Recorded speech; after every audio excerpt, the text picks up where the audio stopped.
Hey, honey. Yeah, what's up?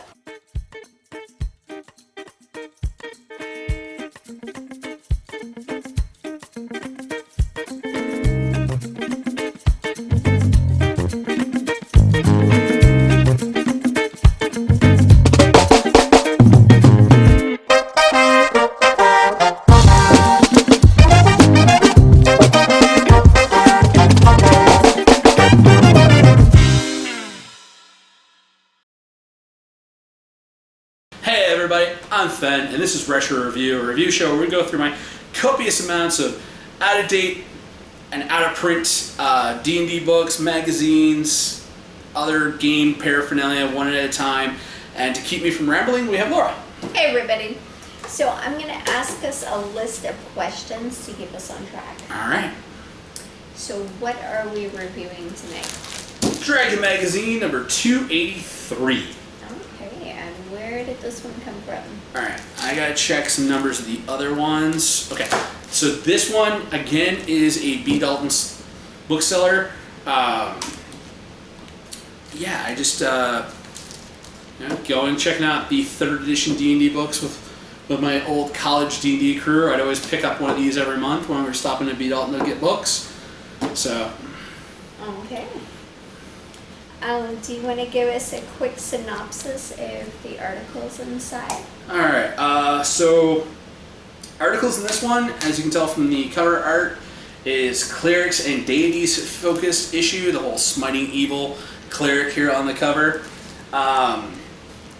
So it starts off. The first article is actually an artist profile for one of the artists who does the covers for the magazines, as well as interior art for some of the role-playing books and other stuff. So it's about the artist Mark Zug, talking about Mark, who is one of the artists who creates, basically does a bunch of work for Dragon Magazine.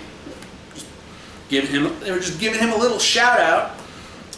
The next article was Up on a Soapbox, was a column that was done by Gary Gygax in Dragon Magazine for a while.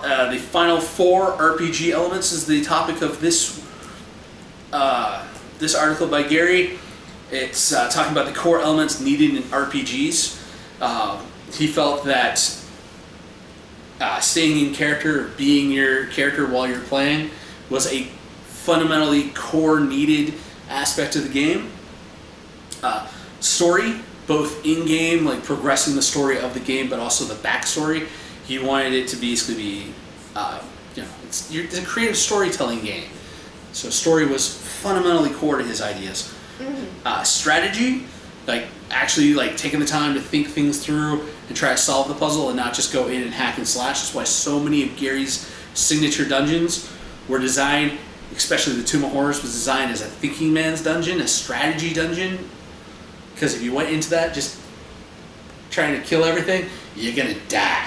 Mm-hmm. And theatrics, occasional hysterics and sound effects and just going over the top and having it be a little hammy. He thought, you have the fun, which I love the fact that has survived through into modern day D&D. Critical Role was one of the shows that brought me back and got me to the whole thing of I need to get my Magic the Gathering playing buddies to play some D&D with me. And they always had the DM on that, Matt Mercer, would always be like, okay, you've landed the killing blow on the monster or big bad evil guy. He'd always ask the whole, how do you want to do this? So somebody could actually describe out the cinematic way in which they vanquished the monster. Not just, okay, you killed him. It's like, okay, and he's dead. It's more like, so I started introducing that to be like, okay, how do you want to do this? How is this, tell me the story of how you're killing this dude. Because you're killing this dude. Yeah. But make it look cool. Way more interesting. It's way more interesting when you get some theatrics in. So yeah, I definitely agree with that. The staying in character aspect, I definitely think that, you need to have that session 0 with your players to be like, when is the whole thing of because sometimes you just blurt stuff out, not even thinking, and you kind of break character because of something happens, you get a little too excited. we've always had some groups would be like, raise your hand, put your hand on top of your head.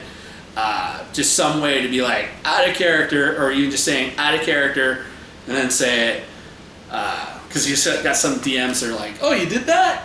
You didn't say out of character. And they'll try to do gotcha moments, and it's like, yeah, that's a bit much. But I think having a discussion about those 4 elements in your session 0 is very important. Next article is Do-It-Yourself Deities, a guide to creating an RPG pantheon. So these aren't stats, they're just alignments, the domains, and examples of followers. They gave samples of different types of deities from Greek mythology, Celtic, Egyptian, Aztec, Chinese, Norse, as well as the 3rd edition gods, just showing where they kind of broke down of like, these are the type of people that follow them, these are the kind of powers that they'll give, and what kind of alignment they're looking for, because you gotta, if you're worshiping a god, your moral alignment should kind of like be close, if not similar to theirs. Would make sense. Oh yeah. Next article is Champions of Virtue, new cleric prestige classes based on gods. So there's the Shining Blade of Hieronis, gives Paladin Smite and Magical Sword. The Radiant Servant of Pelor, Light and Healing abilities. The Fleet Runner of Elona, basically speed serve, fast movement abilities. And the Mighty Contender of Cord, Strength from the Strength God. So it's just like buffing up your strength because you worship the god of strength. All of those are based off of the D&D Player's Handbook Gods. Playing the Priestly Part is the next article. It's notes on playing clerics in game. Goes over the duties and things, and also the things that clerics shouldn't do. And I like how the article stresses that unless the cleric is part of a community, they shouldn't do rites of passage. So it's the whole thing of just because you're a cleric in town does not mean that you're the one that's going to do the wedding. You really got to be like, know the people who are getting married, and then you're like, oh, do that. Or you can't just be a cleric and step in and start performing local priestly duties just because you're the cleric, because you got no ties to the community. It's kind of like a little overstepping your boundaries aspect, which is something they taught me about in ministry school, so in seminary. So yeah, makes sense. And I like how they listed some of the key, some of the duties, the counseling, chaplaincy, about helping out people when they're in crisis mode, and worship of actually leading. If you're a cleric, you have to pray to get your spells, but you can also do the whole thing of like, okay, guys, before we're going to this battle, let's hold hands, let's say a prayer. You can have moments of worship going on in game, or like, it's like, oh, it's this holiday for my cleric. Would the rest of my adventuring party please want to help me out with this so we can do like a little special ceremony for this holiday? Those kind of things, like actually the role playing as the cleric. And the 3rd duty that they put in there that I thought was absolutely cool, gossip. Because it is true, the clerics and priests usually have a good ear to what the heck's going on in a community. Like you can get some good rumor mill, those tips and advice, basically going and talking to the local priest. People are like bringing their confessions, or even like some stuff like in UU Face we have Candles of Joy and Concern, where people talk about like hardships that are happening to them. Seeking if anybody in the community can offer them some aid or moral support, or people just sharing some good news. So it's the whole thing of like, in this kind of setting, if somebody's been saying at church, like, my farm keeps getting attacked by I keep having goblins on my farm, and they go to the priest and they're like, hey, anything issues going on? Oh, dude, the Smith farm, man, they got a bunch of goblins coming out of the woods over by their place and stealing a bunch of their cattle. They've been praying for help. You could probably use some help. And then, instead of the farmer who's down on his luck because he's losing all of his cattle being the one to be like, I can pay you, you probably got the priest being like, well, here's a little bit from the offering plate, a little payment for thank you for helping a member of my church. So use your clerics more in game. They're not just there as like, Heal wounds, heal wounds, heal wounds. Sins absolved. Have a good day.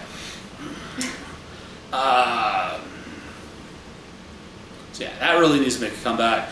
The article also goes on to help players develop their clerics as adventurers, as well as give some views on how divine magic works.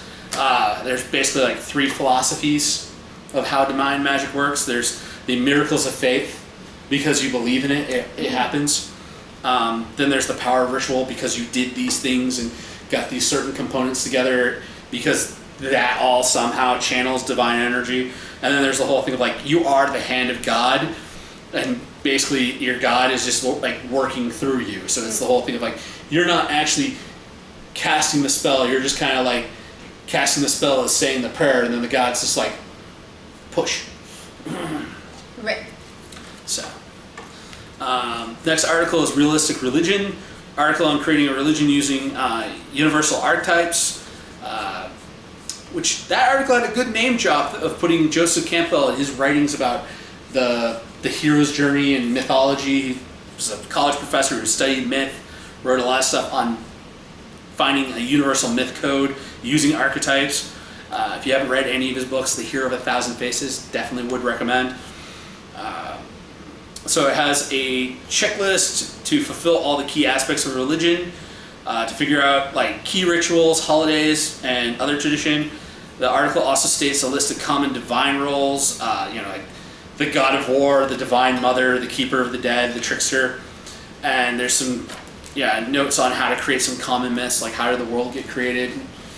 Like, where does this rivalry between these two gods come into play, and how that affects like the god of the elves and the god of the orcs? Mm-hmm. Like why the two of them are always at each other's throats.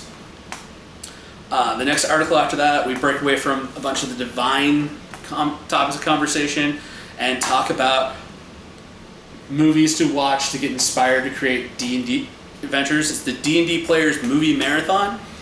Basically, they had 2 guys sit down, and each of them gave their top 10 and bottom 10 movies, and they created like a little random chart for you to roll to find out,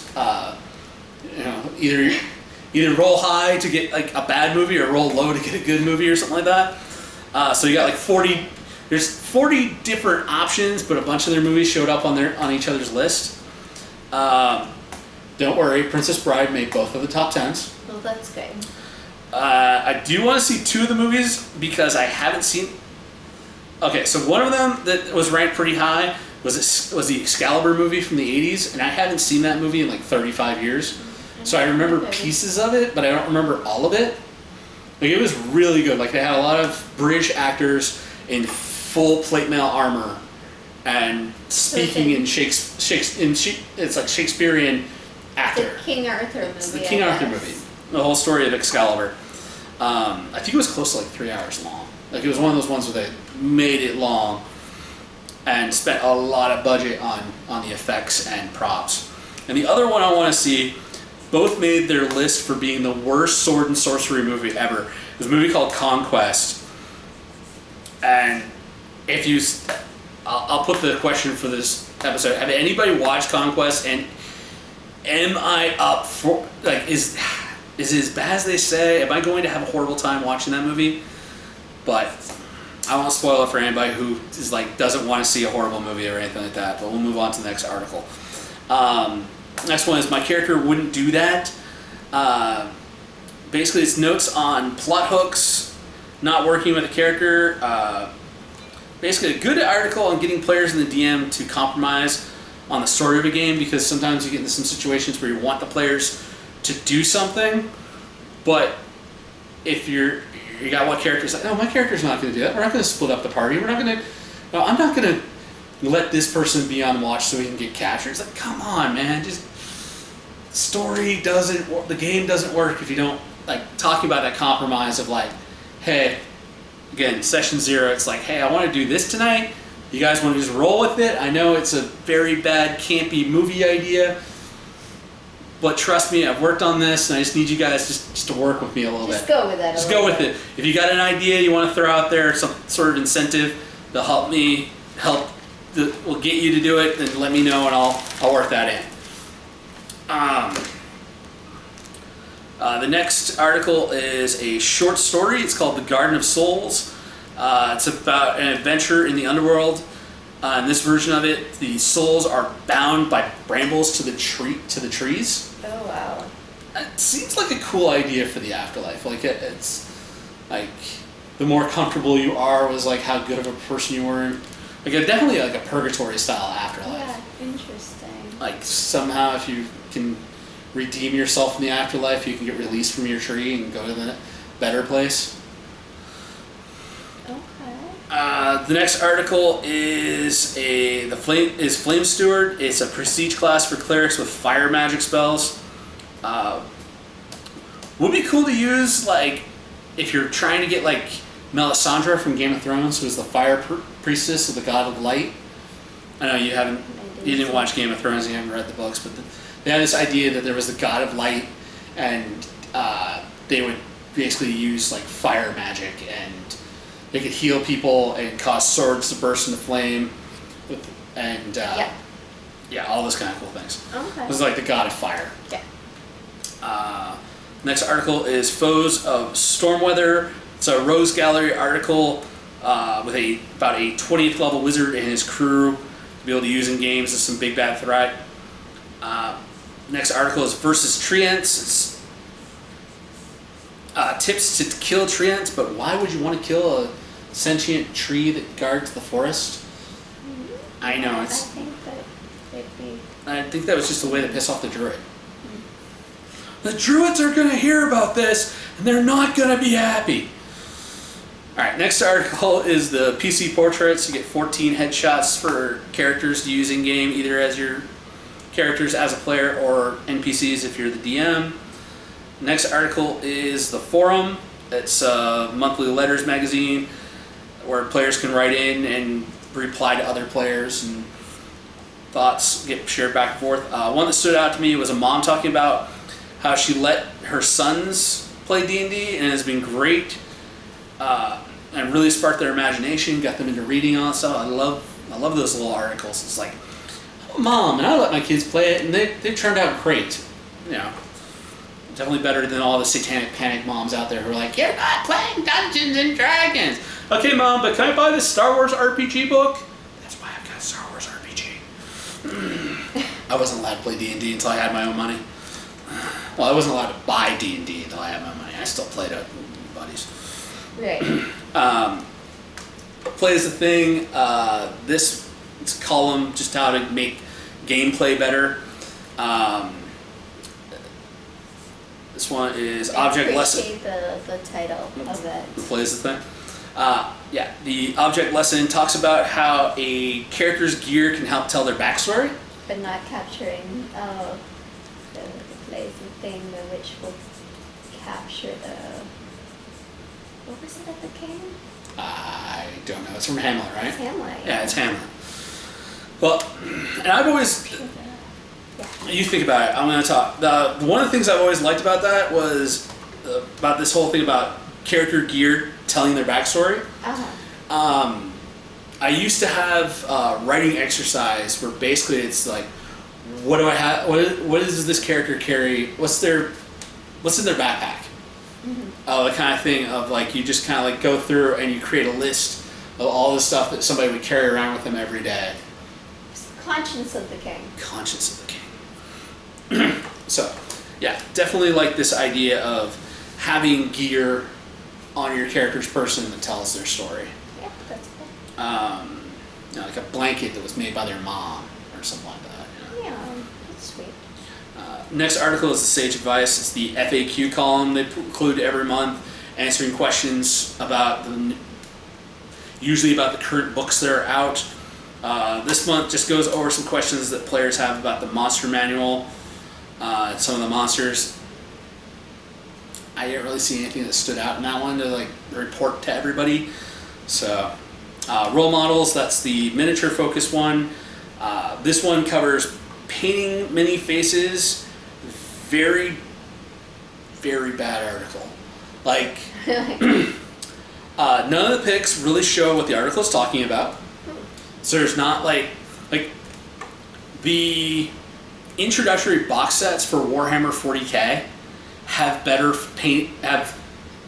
way better face painting tutorials, because it's like, start with this base coat and paint the whole face, then come in and do the highlights. But these are they're just other random miniature things, and they're just talking about how to paint the face. Show me some photos of how to paint the face. This is why Wizards of the Coast ended up moving away from unpainted miniatures, and they were like, let's just pre-paint them and sell them in random packs like trading cards. Because you don't know how to they never taught people. Game Citadel was doing so much better painting articles. They even moved away from actually doing any sort. I think that was like the last painting tutorial article that I've seen in a Dragon magazine. It just didn't work. Didn't work. You got to show the steps. You can't just. Well, this article is just really about us trying to sell the new mini. So show those. It's like, show me the face of a new mini while you're painting it. Make me want to go out and buy that mini, and so I can paint that face.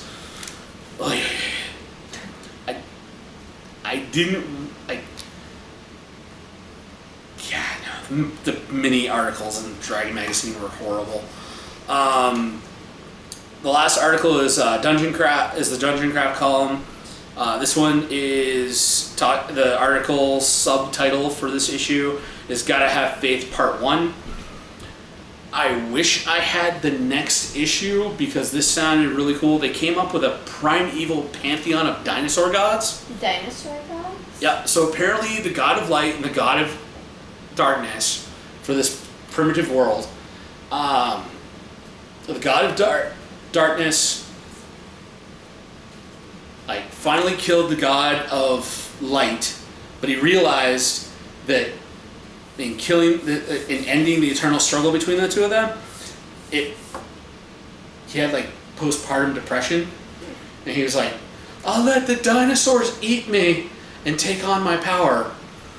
And so the dinosaurs, 4 different dinosaurs consumed part of the god, and each one of them took on an aspect of nature to be that god of, and the Tyrannosaurus Rex is the god of destruction. It's he's so cool. Yeah, it's a very cool. I'm I want to have the stats, but they don't have the actual stats for the gods, but there's enough information here that I can kind of reverse engineer that with deities and demigods and actually create a little pantheon of primitive gods, which would be actually kind of cool to have in some areas of my D&D world.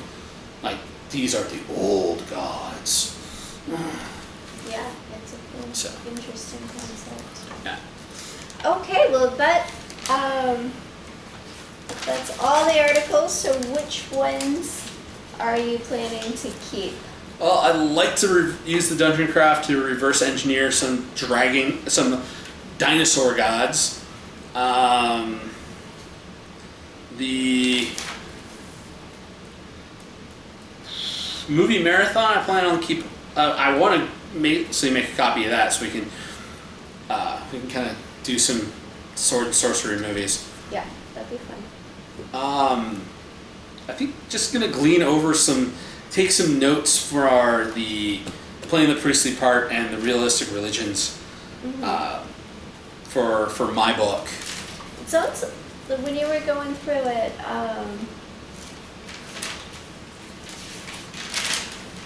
this one here. The Up on the Soapbox? Yeah, sounded like might be useful in your book as well. I think you're right. I think for talking over my my notes that I've got for creating session zeros and stuff like that. Yeah. I think that's definitely going to be a key one to keep. So, yeah. Yeah. Well, that's all my questions. I already gave mine earlier. Is Conquest, is it so bad it's good, or is it only I watch it, we don't torture Laura with it? Let me know about Conquest down below, and we'll see you next week. Peace. Bye, everybody. Hey, everybody. Thanks for staying till the end of the episode. Remember to like, share, subscribe. Follow us on Facebook at Board Barista Productions.